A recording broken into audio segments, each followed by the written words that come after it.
Hey everybody, and welcome back to another episode of Brews with Brian, a craft beer review podcast.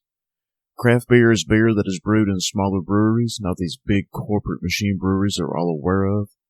Craft beer takes time and patience, and the people that brew this stuff actually care about the product they're delivering to us.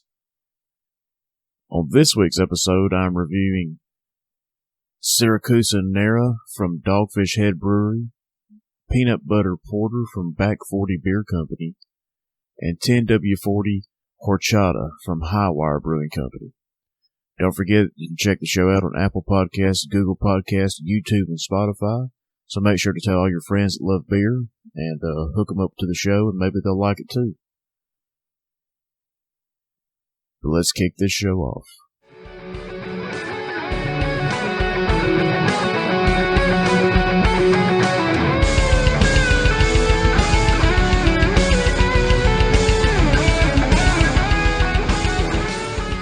And first up on today's show, we have Siracusa Nera from Dogfish Head Brewery out of Milton, Delaware. This beer has an ABV of 10% and a rotating availability.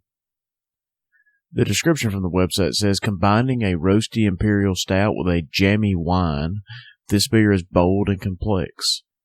Notes of coffee, dark chocolate, and a blend of flavors from roasted malts melded with flavors of plums, cherries, and stewed fruits from the grape must in this jet black stout, aged on American oak to add some lightly toasty vanilla to the mix.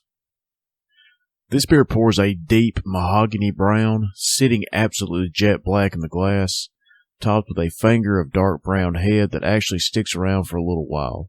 It leaves a bit of lacing as it recedes to a thin island of foam surrounded by a thick brown collar. It has a stunningly unique aroma. I was thinking the wine grape musk would have gotten lost in this heavy roast, but this is definitely not the case.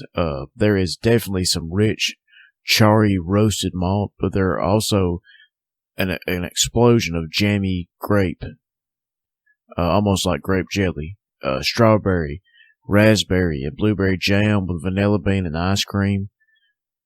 The roasted malts evoke some chocolate notes which pair very nicely with the sweet, fruity wine notes, revealing a bit of a cherry and pipe tobacco aroma. If you really dig into it, you sort of bypass the grape must, and then the oak presence becomes very clear. Many of the aromas remind me of a beautifully mature malt whiskey. Just an absolutely wonderful, unique, and pleasant aroma. This is a relatively rare example of a beer in which the complexity runs so deep that it becomes challenging to pick apart the order in which the flavors unfurl. The wine notes actually take precedence at first, before the rich roasted malt takes over, and this pattern seems to repeat itself over and over as both aspects of the beer slowly evolve. The roasted malts bring baker's cocoa, lightly toasted coffee bean, vanilla, molasses, walnut, and brown sugar, while the grape must contributes Concord grape jam, raspberry, strawberry, and blueberry preserves, with vanilla beans, fresh fig, plums, and boysenberry. There's a delicate oaky barrel spice that seems to bond both forces together. The finish is long and drawn out, but ultimately the grape must wins, gently finishing with Concord grape, blueberry, raspberry, strawberry preserves, and as well a spark of red wine. With an ABV that's neither high nor low, the weight of the beer also falls somewhere in the middle. At 10%, it isn't thin or watery, and the amount of residual sugars wouldn't allow for that anyway. However, for an imperial stout of this caliber, it seems to be severely lacking in body and weight. For the style and all things considered, I would in fact go as far as saying that the beer drinks quite a bit on the thin side. A thicker, fuller, more rounded body would really elevate the entire experience, but the slightly watery delivery prevents it from really showing its full potential. But I ended up having this beer at the last Von Brewski Beer Fest I went to a couple weeks ago, and I enjoyed it. I loved this thing. It was probably one of the best imperial stouts I tried up there, and I would definitely pick up a 6-pack of this. So overall, I'm going to give Siracusa Nera from Dogfish Head Brewery 4 stars.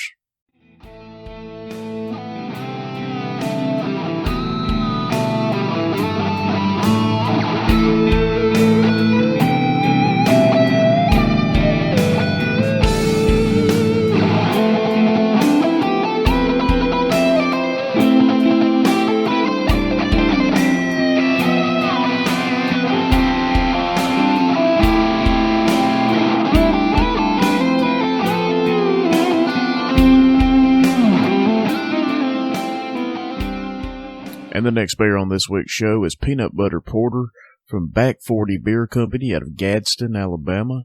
Peanut Butter Porter has an ABV of 10.5% and a rotating availability. The description from the website says it's creamy, it's big, it's just what it sounds like, brewed with crushed peanuts and a malt bill thick enough to slather on some bread. Peanut Butter Porter belongs on your grocery list next to the jelly, bananas, and bacon. This beer pours silky black with some brown tint in there. A nice creamy off-white head of about 1 finger that descends to a nice little ring around the glass. The aroma is genuine. It's peanuts and dark malt, exactly how I like my peanut butter beers. No imitation peanut flavoring at all in this beer.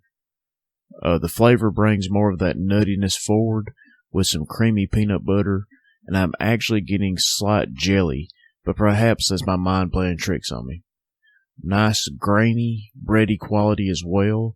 The flavors are subtle, but they are there, and there's nothing off about this beer. The mouthfeel is crisp and creamy and thick. A semi-pleasant, starchy, thick goo remains in the back palate. A little bit of an alcohol burn, with it being 10.5%. And this is a beer that I've seen in my local craft beer store before, but I've never tried it. Never thought about picking it up. But I tried it again at the Von Brewski Beer Festival in Huntsville that I went to last week. And I was amazed at how good this beer was. Something that just always told me, I wouldn't like it, but it goes to show you, you got to try new things. You might like it, because I love this beer. So overall, I'm going to give Peanut Butter Porter from Back 40 Beer Company 4 stars.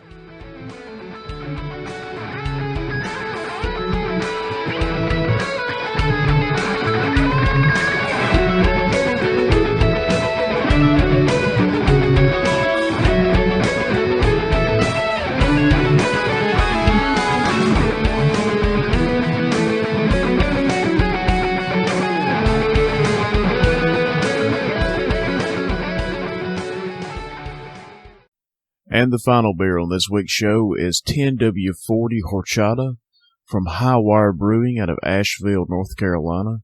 10W-40 Horchata has an ABV of 8% and a rotating availability. The description from the website says Imperial Stout brewed with vanilla, almond, cinnamon, lactose, and chocolate. This beer pours an opaque yet still clear, thick, viscous jet black in color, with moderate amounts of fine, active, visible carbonation rising quickly along the edges of the glass, and a faint, dark, cola brown colored highlights.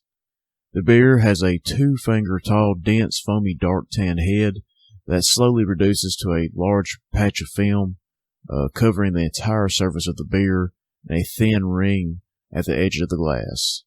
Significant amounts of lacing are there as well. The aroma is moderate to strong of roasted dark malts with light to moderate amounts of lactose sweetness, and moderate aromas of dark chocolate, almond, vanilla, and cinnamon. Up front, there are slightly stronger than moderate flavors of roasted dark malts with light to moderate amounts of lactose sweetness. That is followed by moderate flavors of dark chocolate and just shy of moderate flavors of almond. Light flavors of vanilla and cinnamon, hints of earthy hops. There is a moderate amount of roasty bitterness which fades after a small amount of time, leaving light, lingering dark chocolate, almond, and cinnamon flavors. It's just shy of a full-bodied beer, just with moderate amounts of carbonation. Smooth with light hints of alcohol warming in the finish. It's a really enjoyable beer with relatively well-hidden alcohol. Very enjoyable with a really nice combination of flavors of dark chocolate, lactose, cinnamon, vanilla. Definitely, it reminds me of a horchata. It's flavorful and fun without being overly sweet, cinnamon heavy, or bitter. Again, this is another beer I had at the Von Brewski Beer Festival last week in Huntsville, and I am becoming a fan of Hi-Wire Brewing out of Asheville, North Carolina. I've had a few of their things, and I've loved everything. The 10W-40 Base Stout is fantastic, so you gotta check out Hi-Wire. Anything they have is great. But overall, I'm gonna give 10W-40 Horchata from Hi-Wire Brewing 5 stars. And that's going to do it for this week's episode of Brews with Brian. I want to thank everybody for listening. The show continues to grow each and every week. I am astounded at how fast the show has grown and how large that it is. So I want to thank everybody again. You can check the show out on Apple Podcasts, Google Podcasts, YouTube, and Spotify. So tell your friends. Maybe they'll like it too. I want to give a special shout out to Southern Package of Sheffield, Alabama. It's a place where I buy all of my craft beer. Wonderful people that will treat you right. So check them out if you live in North Alabama. You will not be disappointed. But that's going to do it for this week's episode of Brews with Brian, and we'll see you next time.